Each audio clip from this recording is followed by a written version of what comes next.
Aries, you are up for the, I was literally about to say November and then I was about to say October. I'm saying every month but December.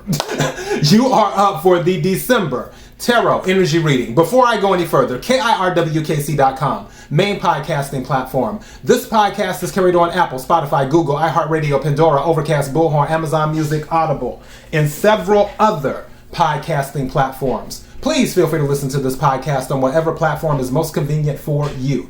KIRWKC on all the social media platforms. All right, now that I said all that, this is the general reading. I will work on the love readings and the money readings around Thanksgiving. So hopefully both of those will be up. I'm doing some collective readings too. Whatever reading you watch or listen to, take what resonates, leave what doesn't. If it's not your story, don't try to make it fit. I'm just personally here reading the energy and tarot cards. You know your story better than I ever could. Now that I said all that, I will start with the Oracle deck and then I will use the regular tarot deck. May I have the energy for Aries for December? May I have the energy for Aries for December? Energy for Aries for December. Also, something of significance may have happened in October and November, or October or November.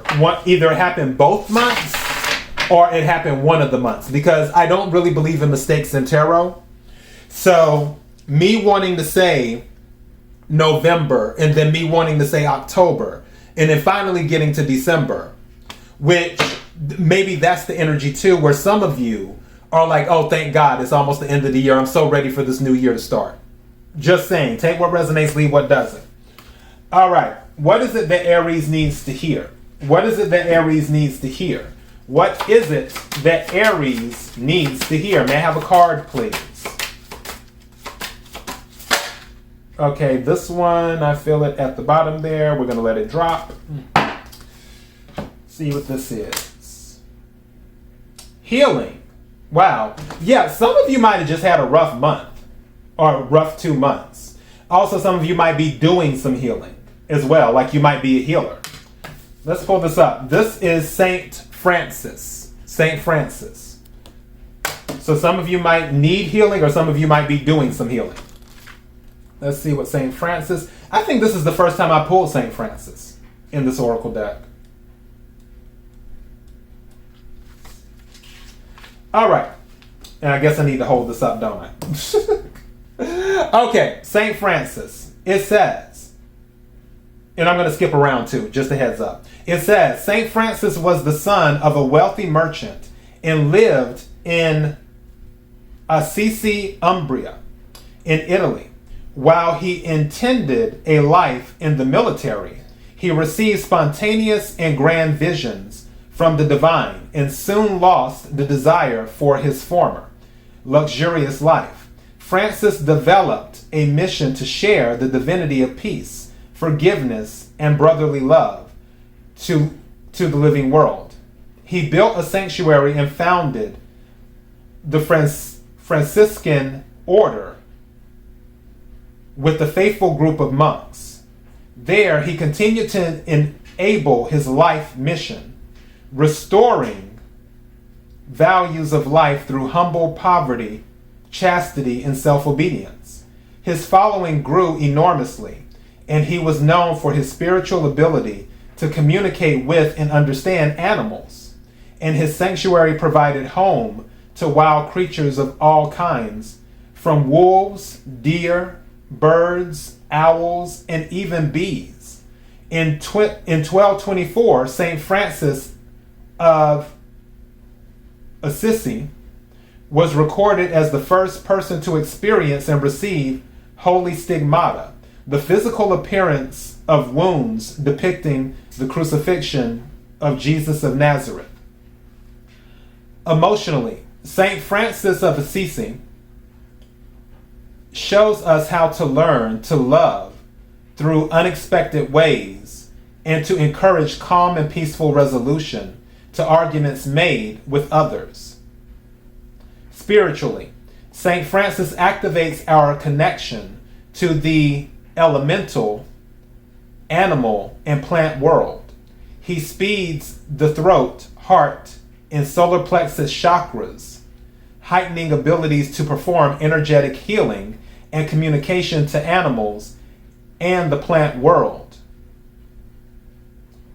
Consciously, you are brought to awareness of the importance of creating a sacred space in your environment and to pay attention to the way you are living your life. Are you still holding others on the cross for wrongs done to you in the past? Have you forgiven, loved, and let go? Your choices in life matter, and your soul's vibration in light matters that much more. So these are the things that I'm thinking about as I was reading all of this. Some of you might be plant people, like plant mommies or plant daddies, where you have plants all over the place. Some of you might be animal lovers. Some of you might be able to communicate well with animals. But also some of you might have the ability to heal, too. Some of you might enjoy nature a lot. And that's where you're most at peace, is when you're out in nature. Usually by yourself. I don't see you being with anyone. Again, take what resonates, leave what doesn't. Also, this is so strange. I don't know why I got early riser. Like some of you wake up very early in the morning. Like 5, I just heard 5 a.m. 2.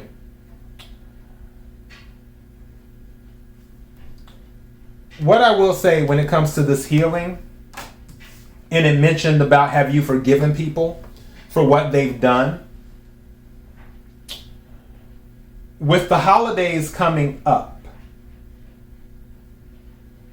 this might be the perfect time. And actually there was a collective reading I did for the collective. And you might want to check that one out. It's called Holiday Forgiveness. And what that reading was about was there was a situation where two people, there was a falling out because one person was a know-it-all. More than likely that was the energy that I picked up, that one person was a know-it-all. And stuff was said and da-da-da-da-da. But around the holidays, the option will more than likely be presented for them to make a connection again. When it comes to forgiving people, this healing card can also be about healing relationships too, where there may have been fallout before, and now that opportunity is coming around where maybe you're seeing things from a different perspective. A lot of people are doing thinking right now, and they'll do even more thinking when 2023 gets here. 2023 will force people to really see what's important, because people, you know how during 2020 when all of that nonsense happened, and then people were really like, oh wow, I need to focus more on family. Oh wow, I need to get to know myself better, and so on and so forth. 2023 will force people to really look at themselves.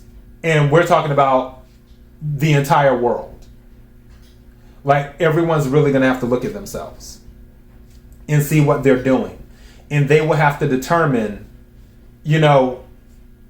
what morals, if you want to use that word, where do you land when it comes to that? And everything is subjective, and no one can judge anyone, because who are we to judge? I'm just saying that in 2023, people will be forced to make a decision. And those decisions made will have consequences, good and bad. I feel if you don't take the opportunity to heal some of the broken relationships, it may be something that you regret later on. Again, take what resonates, leave what doesn't. I'm going to take just 1 or 2 cards and we'll see. Energy for Aries. Energy for Aries. Energy for Aries. Can we clarify the card on the table? Can we clarify the card on the table? Can we clarify the card on the table? What is it that Aries needs to hear? What is it that Aries needs to hear?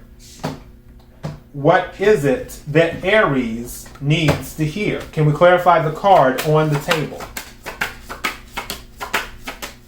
Thank you. Empress energy. I like that. So this is about giving birth to new ideas. It can also be about pregnancy. Not really picking that up. It's also about abundance. It's about being comfortable. Empress can also be sort of a family card too, because Empress is the mother of the tarot deck. Some of you, there could be something going on with your mother.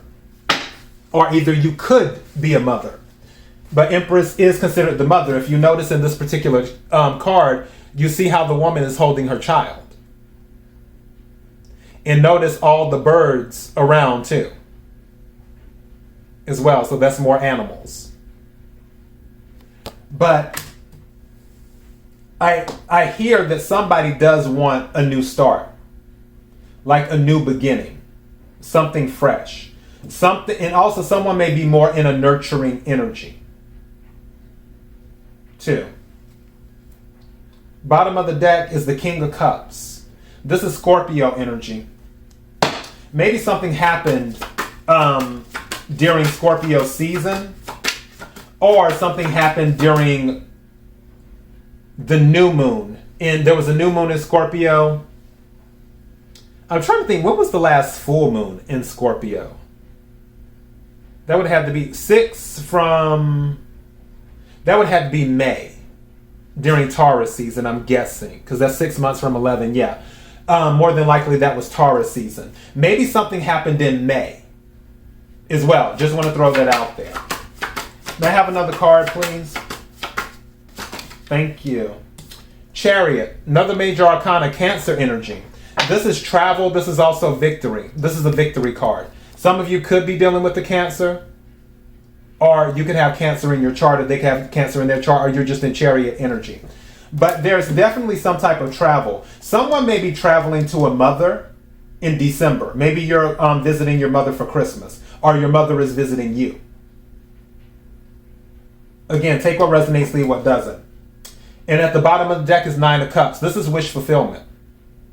Water energy, Cancer, Scorpio, Pisces. This is something that both parties wanted, but they never really admitted it until now. I feel both parties wanted this reconciliation. So I will probably title this, because I feel like it's family related, is family reconciliation is what I'll probably title this. All right, but Aries, that is your message. KIRWKC.com, main podcasting platform. This podcast is carried on Apple, Spotify, Google, iHeartRadio, Pandora, Overcast, Bullhorn, Amazon Music, Audible, and several other podcasting platforms. Please feel free to listen to this podcast on whatever platform is most convenient for you. KIRWKC on all the social media platforms. Till next time, be blessed.